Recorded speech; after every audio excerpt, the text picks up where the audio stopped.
When you look at me, which character do you think of? When was the last time you saw someone who looked like me on screen? Not just in the street or at school, but on your favorite shows. Well, when I was 9 years old, I used to stay up every night past my bedtime just to watch my favorite show, Hannah Montana. I used to escape into the worlds of Miley, who lived as an undercover pop star, Hannah Montana. I wanted to be exactly like her because to me, she represented hope, power, and she was a true source of inspiration. However, I never felt like I could truly be like Miley or any of the other girls on screen because of my skin color. All of those girls were white, and I never saw anyone that looked like me on screen, which made me feel like I could never amount to being just like my favorite characters. I know for a fact that I'm not alone. Many other people of color feel the same way. Although we are seeing more representation of people of color on screen, they are often whitewashed or play stereotypes. This includes Maria from the 1961 West Side Story, Beck from Victorious, as well as Zuri and Robbie from Jessie. People want to see themselves in the protagonist character because they want to feel seen in their struggles, and they want to feel like someone who could also be the main character of their own lives. This is not to say that people of color do not get to be the protagonist ever, but according to PBS.org, it is a very slim number at 19.8% in 2017, and even less for women of color at 3% in 2018. When people of color get to be the leads, they are often a lighter skin or mixed race, with a few exceptions.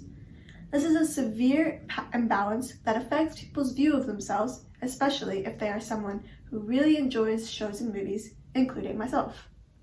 When speaking to my friends, they said that the only representation they found of themselves was from international media such as Bollywood or Korean dramas. It is important for people of color who live in the Western world to see themselves represented on screen because that is the environment they grew up with, they relate with the most, and it is the media that influences them the most. According to WGBH.org, quote, television, films, and digital media can influence how we see others and how we see ourselves. Accurate, authentic representation can break down barriers, open us to new ideas, create powerful role models, and even be a source of inspiration, unquote. Not seeing yourself represented on screen decreases one's self-confidence and self-esteem.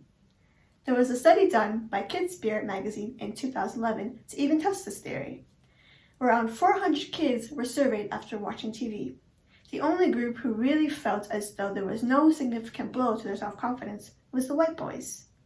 The study concludes, and quote, we allow the media to create and perpetuate social norms and shape our self-image. Standards of beauty, body image, fashion, and lifestyle are established and distributed by the media outlets around us.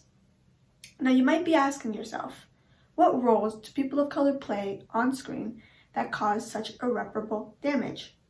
Well, often people of color are confined to play the best friend role, someone who is an aid to the main character in achieving their goals, but never actually getting to achieve these goals themselves, or they are portrayed as the antagonist, the person preventing the white or light-skinned person from achieving their objectives.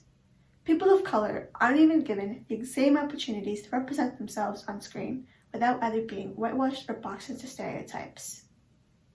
Beck and Robbie are two characters that were touched on in the beginning, but let's dive deeper into these characters. These are both characters played by South Asian people. Beck, a character on the Nickelodeon show Victorious, was mixed race, and a heartthrob, if you will. His South Asian heritage was never acknowledged as the only time we ever saw one of his parents, they were white. This made it easy for him to pass as a white man when in fact he was not.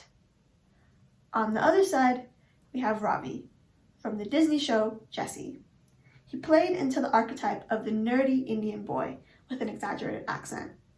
These two shows were targeted directly towards children from the ages of 6 to 12, meaning that young South Asian boys would be watching media that either refused to acknowledge them or ridiculed and laughed at them, but never took them seriously. I myself have seen the repercussions it takes on South Asian boys in my classes, often feeling like they can never be taken seriously and having their peers make fun of them, even mocking their accents, even if they didn't have that stereotypical accent. So how do we fix this problem? For one, we can allow people of color to work behind the scenes of these media projects, meaning directors, writers, producers, etc. According to Women in Hollywood in 2019, quote, people of color made up 14.4% of directors, 13.9% of writers, and 9% of studio heads, unquote. Making more room for a diverse group of creatives behind the scenes can allow for more impactful stories being told on the screen to allow a whole new generation of people to feel represented. This has been done by the Studio A24, which allows people of color specifically to be able to tell their stories.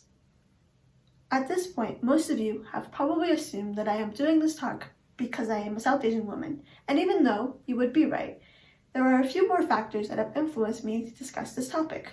I am a South Asian woman, but just like the protagonist on screen, I too have many aspects to my identity.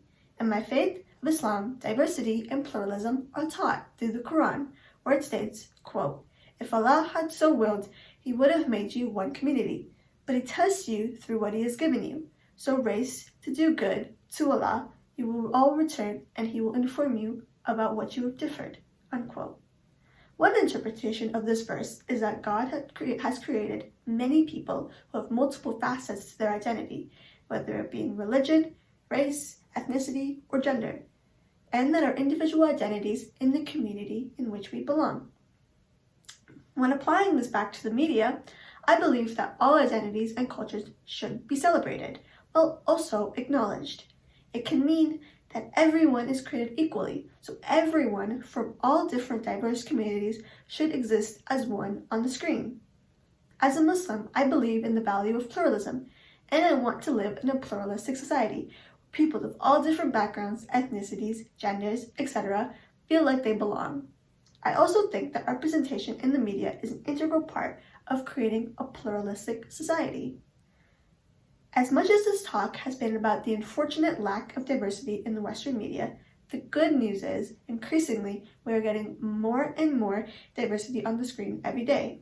Shows and movies such as The Green Knight, The New West Side Story, Us, Never Have I Ever, Shang-Chi, The Eternals, Bohemian Rhapsody, as well as Off the Screen, with Michaela Cole winning the Emmy for Best Writer in a Limited Series, Chloe Zhao being the first woman of color to win the Best Director at the Oscar, Mindy Kaling for writing and directing for quite a few TV shows. Although she has been doing this for quite a long time, breaking down barriers for other women of color in the industry, and even a few Korean directors that have created acclaimed pieces of media such as Squid Game, Parasite, and Minari. But as always, there is more to be done. A lot of people of color may feel hesitant to break into Hollywood as they feel as though they won't have as many opportunities due to their skin color. Seeing people who look like them, quote-unquote, making it in the media can provide motivation to break into media themselves. For example, South Asian men may have not had the best representation of themselves growing up, but seeing men such as Hassan Minhaj making waves in Hollywood could really encourage them to take a chance and go after their dreams. If you know someone who has aspirations of being a writer, director, producer, or even actor, please encourage them to do so. Help them look for opportunities, and even show them all the new media that is featuring people of color. Finally, if you see a piece of media that is led by or created by people of color, do your best and support these projects, as it will show that people respond well to diversity and encourage more and more studios to keep approving more projects spearheaded by people of color. Thank you.